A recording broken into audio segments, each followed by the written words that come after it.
करवा चौथ व्रत की आप सभी भक्तों को हार्दिक शुभकामनाएं। करवा माता की कृपा से हम सभी का सौभाग्य अखंड रहे। दोस्तों, 10 अक्टूबर 2025 को शुक्रवार के दिन करवा चौथ का व्रत रखा जाएगा और आज की वीडियो में आपसे शेयर करने वाली हूं करवा चौथ व्रत की पूजा विधि। आसानी से किस प्रकार से आप करवा चौथ व्रत की पूजा कर सकते हैं। जैसे कि अगर आप घर पे अकेले हैं और तो करवा किस प्रकार से खरीदें, चंद्रमा का अर्घ किस प्रकार से दें और पति का पूजन किस प्रकार से करें। तो मतलब करवा चौथ व्रत की संपूर्ण पूजन विधि, मंत्र और कुछ विशेष उपाय आज मैं वीडियो में आपसे शेयर करने जा रही हूं। तो वीडियो बहुत महत्वपूर्ण है, पूरा जरूर देखिएगा। अच्छे लगे तो वीडियो को लाइक जरूर करिएगा। आपके कमेंट हमारे लिए बहुत महत्वपूर्ण होते हैं। यही एकमात्र जरिया है जिनसे मुझे पता चलता है कि आपको यह वीडियो बहुत अच्छी लगती है। और अगर वीडियो अच्छी लगी तो लाइक ज़रूर कीजिएगा। और अब बातें करें पूजा विधि के बारे में। तो देखिए, शाम को प्रदोष काल में करवा चौथ व्रत की पूजा होती है। वैसे सुबह के समय भी आप पूजा करेंगे ही, क्योंकि स्नान करने के बाद हम व्रत संकल्प लेते हैं। जो भी आप प्रतिदिन देवी देवताओं की पूजा करते हैं उनकी पूजा करेंगे और भगवान पार्वती के सामने अपना व्रत का संकल्प लेंगे कि माँ पार्वती, हे भगवान, हे करवा माता, मुझ पर कृपा करें। करवा चौथ का व्रत धारण कर रखा है आपने अखंड सौभाग्य के लिए, पति की लंबी आयु के लिए। फिर अगर कुंवारी कन्या रह रही है तो मनचाहा जीवन साथी की कामना से फिर सुंदर और योग्य जीवन साथी से यह व्रत धारण करते हैं और अपने व्रत का संकल्प जरूर लेते हैं। सुबह के समय अपने हाथ में जल और पुष्प लेकर व्रत का संकल्प ले लीजिए। फिर जिस परिवार से आपकी परंपरा सुबह हुई है उसका नाम लेकर और पूजा की शुरुआत करें। लेकिन उससे पहले पूजा विधि आप जान लीजिए। वो सबसे पहले जिस स्थान पर आपको पूजा करना है उस स्थान को साफ करके वहाँ पर एक लकड़ी की चौकी ले लीजिए। उसके ऊपर आप लाल कपड़ा बिछा दीजिए और चौकी पर सबसे पहले जहाँ पर कलश माता को स्थापित करना है आपको वहाँ पर थोड़े से चावल रख दीजिए या फिर गेहूँ भी रख दीजिए। उस पर करवा माता के आप प्रतिमा जो भी आपके पास है विराजमान कर दीजिए। और आप चाहे तो शिव पार्वती को अलग से फ़ोटो भी लगा सकते हैं या फिर करवा माता की जो भी फ़ोटो मिलती है उसी में शिव पार्वती, गणेश जी सब विराजमान होते हैं। तो आप एक फ़ोटो स्थापित करके पूजा कर सकते हैं, जैसी भी सुविधा आपके पास उपलब्ध हो। इसके बाद कलश की स्थापना कर लीजिए। और एक चीज़, कई स्थानों पर कलश की स्थापना नहीं की जाती, लेकिन कई स्थानों में कलश की स्थापना करके ही पूजा की जाती है। तो ये सब चीज़ें आपको अपने परिवार के परंपरा के अनुसार ध्यान रखना है। जो आपको यहाँ जिस प्रकार से होता है उसी प्रकार से आपको करना है। अगर आपके यहाँ स्थापना की जाती है तो बिल्कुल करना, आप नहीं की जाती तो मत कीजिएगा। स्थापना करने के लिए आपको थोड़ा सा चावल रखना है। कलश के नीचे अष्टदल लीजिए, एक पात्र ले लीजिए और उस पर आप धातु, तांबे की मिट्टी या फिर तांबे का या मिट्टी का या स्टील और पात्र जिसका भी हो, आप एक थोड़ा सा गंगा जल डालना है। फिर सुपारी से उस पात्र को भर दीजिए। सिक्का, सुपारी, हल्दी और लौंग इलायची सभी डालते हैं। अक्षत पुष्प डालकर आप कलश रख दीजिए। कलश के ऊपर 5 पत्ते आम के या फिर अशोक के भी रख सकते हैं। और एक पात्र में आपको थोड़ा सा चावल भरकर कलश के ऊपर रखना है। इसी में आपको दीपक रखना है। एक मिट्टी का दीपक या फिर धातु का दीपक कलश के ऊपर ही रख दीजिए। और फिर करवा चौथ का व्रत तो करना हमें चाहिए, लेकिन आप चाहे तो मिट्टी का करवा भी ले सकते हैं और आप चाहे तो धातु के करवे भी ले सकते हैं। देखिए, बहुत सारी चीज़ें अपने परिवार में जिस प्रकार से होती है उसका ध्यान रख के करना चाहिए। तो जिस प्रकार से आपके यहाँ होती है उसी प्रकार से आपको 2 करवा लेना है। 2 करवे में देखिए सबके यहाँ लिया जाता है। उसे भगवान चंद्रदेव को अर्घ देते हैं एक में, और एक में कुछ ड्राई फ्रूट्स भरे जाते हैं। कई स्थानों पर इसमें शक्कर और बतासा भी भरे जाते हैं, मिठाइयाँ इत्यादि भरी जाती है। एक करवा होता है। पार्वती माता का तो इसमें परि खाली करवा नहीं रखना है, इस बात को आपको ध्यान रखना होगा।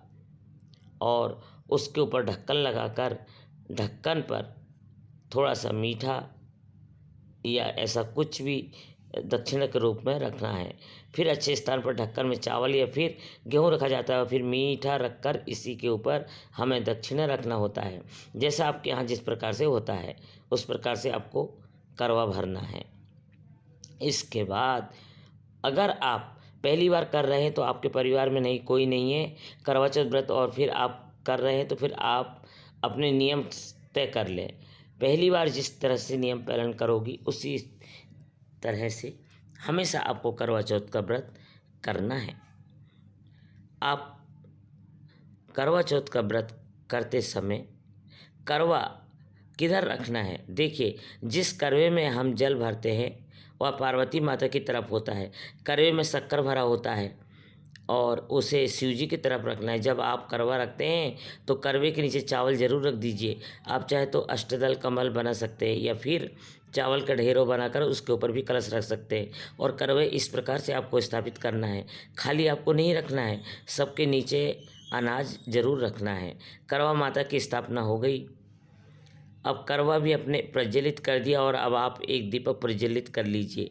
एक और चीज़, आप चाहे तो माँ की स्थापना करते हैं उस समय भी प्रज्वलित कर सकते हैं। बाद में आप कलश की स्थापना और करवा की स्थापना कर सकते हैं। और आप पूजन विधि, सबसे पहले गणपति जी का पूजन किया जाता है, गौरी गणेश का पूजन किया जाता है।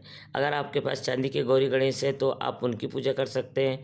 अगर नहीं है तो आपको क्या करना है कि एक सुपारी लेना है, सुपारी के ऊपर कलावा लपेट लीजिए, ये गणेश बन गए। अब आपको गौरी माता बनाना है। आप चाहे तो हल्दी से बना सकते हैं या फिर जो गाय के गोबर अगर आपको मिल जाए तो गाय के गोबर से गौरी बना सकते हैं। छोटी सी पिंडी बना लीजिए हल्दी की या फिर गोबर की और पान के पत्ते पर थोड़ा सा चावल रखकर इसे ऊपर उनके ऊपर इन्हें रख दीजिए और इनकी पूजन करना है।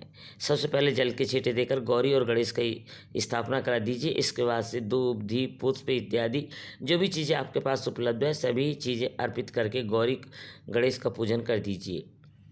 और जब इसके बाद आपको स्वास्तिक बनाना और कलश के गले में आपको कलावा बांधना है और इसी प्रकार से करवे में भी आपको कलावा बांधना है। और गौरी गणेश की पूजन करने के बाद आपको कलश की पूजा करनी है। धूप दीप अक्षत इत्यादि से अर्पित करके कलश का पूजन कर लीजिए। बाद में करवा माता शिव पार्वती की पूजा करेंगे तो सबसे पहले जल के छींटे लीजिए, उसका स्नान के भाव में उन्हें अर्पित कीजिए और इसके बाद लाल चुनरी अर्पित कर सकते हैं जो भी आपके पास उपलब्ध हो। फिर तिलक लगा दीजिए, हल्दी रोली से कुमकुम से जो आपके पास हो। करवा माता को सिंदूर अवश्य लगाना है। आपको गणेश जी को सिंदूर अर्पित किया जाता है, भगवान भोलेनाथ को सिंदूर नहीं लगाएंगे। इसके बाद पुष्प आदि अर्पित करना है और फिर लाल या पीले रंग का फूल भगवान गणेश को अर्पित कर सकते हैं। सभी देवी देवताओं के लेकिन भगवान गणपति को जरूर अर्पित करना चाहिए। भगवान शिव के लिए अगर आपके पास सफ़ेद पुष्प हो तो सफ़ेद पुष्प अर्पित कर सकते हैं, नहीं तो आपके पास जो भी उपलब्ध हो लाल गुलाबी का पुष्प करवा माता और पार्वती को अर्पित करना चाहिए।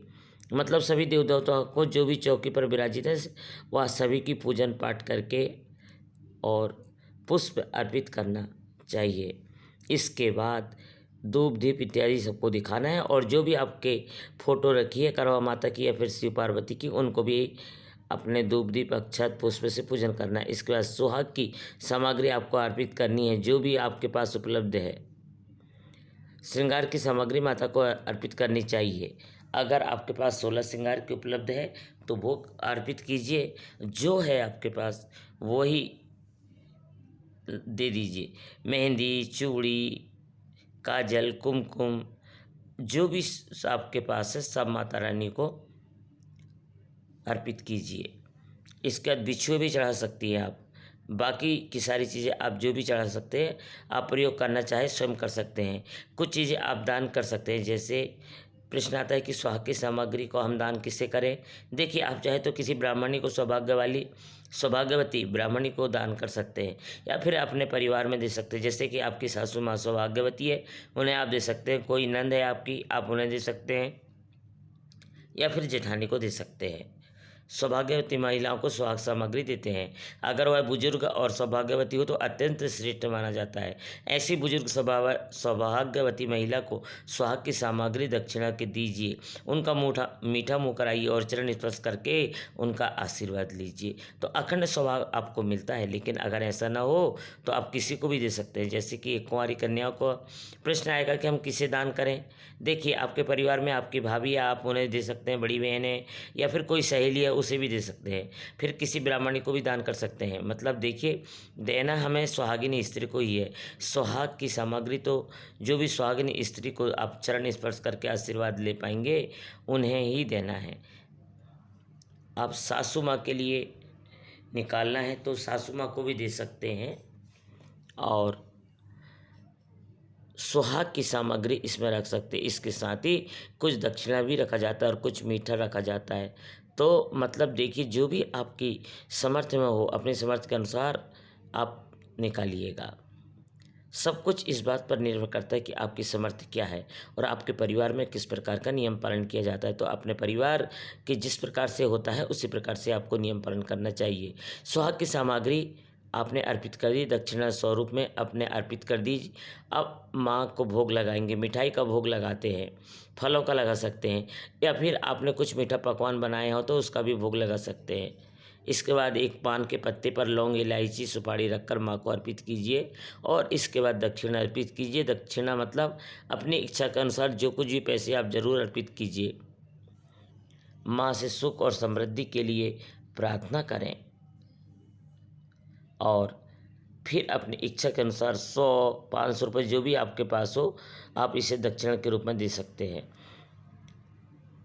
कुछ ब्राह्मणों को भी दान कर दीजिए, कुछ पैसे ब्राह्मण को भी दान करना चाहिए और कुछ चीज़ें अपनी सासू माँ के भी दान करना चाहिए।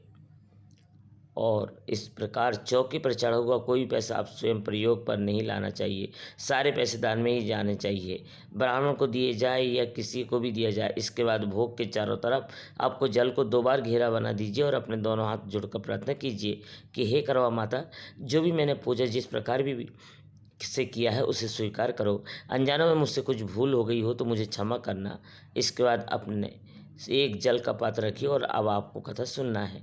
करवा माता की कथा आप पुस्तक से पढ़ सकते हैं, मोबाइल से देख सकते हैं या जिससे भी आप चाहें पढ़ सकते हैं।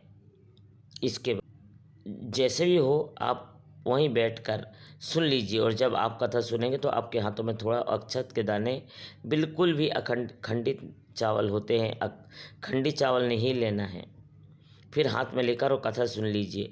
कथा सुनने के बाद आपके हाथ में जो सामग्री है अक्षत और पुष्प, उसमें थोड़ा सा अक्षत और पुष्प आपको जल में डालना है। जो आपने सामने जल का पात्र है उसमें रखना है और बाकी अपने पल्लू में बांध लेना है। और इसके बाद आपको क्या करना है, भोलेनाथ, करवा माता और माता पार्वती की आरती करना है। इसके लिए आप कपूर ले लीजिए और उसी से भगवान भोलेनाथ की आरती गाते हुए सबकी आरती कर लीजिए।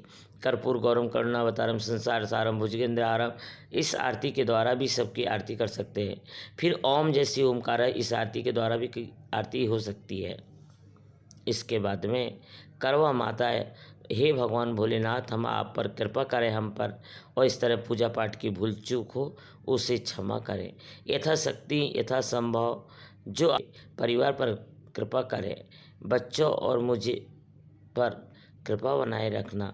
हे गौरी माता, हे पार्वती जी, हे भोलेनाथ, मेरे परिवार को खुश रखना। इस तरह से आप पूजा कर रहे हैं और वहीं पर आपको छलनी भी रखनी है। जिस छलनी से आपको चांद देखना है उस छलनी की भी पूजा आपको धूप दीप दिखाकर कर लेना है। तो करवा माता के पास ही छलनी भी स्थापित करके और धूप दीप अर्पित करके तिलक लगाकर पूजा कर लीजिए। अब बात करें फेरे किस प्रकार से ले। देखिए, कई स्थानों पर मतलब कई परिवारों में इस प्रकार की परंपरा होती है कि उनके यहाँ करवा की फेरा नहीं होती। मतलब करवा बस पूजा के लिए हो जाता है, चंद्रमा को अर्घ ही दिया जाता है बस। ऐसे कई स्थानों पर होता है। अगर आपके यहाँ जैसा भी हो आप कर लीजिएगा। और इसके बाद माता पार्वती को करवा, और आपका करवा जैसे ही जिसमें आपने शक्कर भरा हो वो माता पार्वती का करवा है और जिसमें आपने जल भरा है वह आपका करवा है। तो अपने दोनों हाथ से किस क्रॉस लीजिए और एक के बाद दोनों हाथों से लेकर करवे को एक साथ पकड़कर अर्घ दीजिए और इसके बाद 7 फेरे करना है। फिर आपका करवा माता पार्वती की तरफ आएगा। इस प्रकार से आप करवा फेर सकते हैं। 7 बार करवा फेरना है। और ध्यान रखिए, इसके बाद देखिए जिस पात्र में आपने मतलब जिस उस पर फ्रूट भरा है वो आपके पास रखना है और ऐसा करवा जो आपने सास को देना है, एक इस प्रकार से या तो ब्राह्मण को दे सकते हैं, मंदिर के कोई पुजारन को दे सकते हैं, आपकी श्रद्धा आप जिसको भी दे दें। और आप अपनी सासू माँ की तरह उन्हें भी दे सकते हैं। दूसरे करवे में जिसमें आपने जल भरा है, इससे आप चंद्रमा को अर्घ देंगे। और चंद्रमा की पूजा के लिए जो भी ये पूजा करेंगे तो चंद्रोदय के समय क्या होगा, चंद्रमा की पूजा किस प्रकार से आपको करनी है, पति की पूजा कर इस प्रकार से करनी है।